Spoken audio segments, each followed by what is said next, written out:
Naaresto ng mga operatiba ng Philippine National Police ang isang suspect matapos masangkot sa pananaksak at tangkang pamamaril sa Barangay Turod, Reyna Mercedes, Isabela kahapon.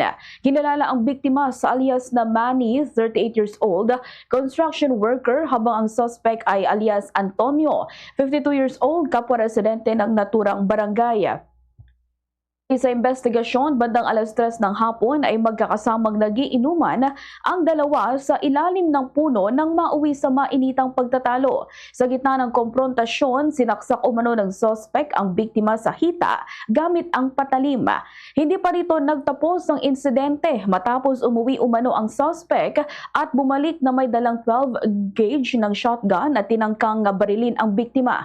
Gayunman hindi ito pumutok kaya't naiwasan ang mas malalang trahedya.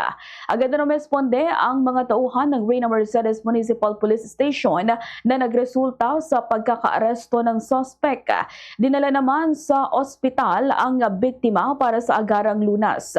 Narecover mula sa suspect ang isang patalim na may bahid ng dugo at isang shotgun na walang serial number. Isinagawa rin ang pag-imbentaryo ng mga ebidensya sa presensya ng suspect at mga opisyal ng barangay.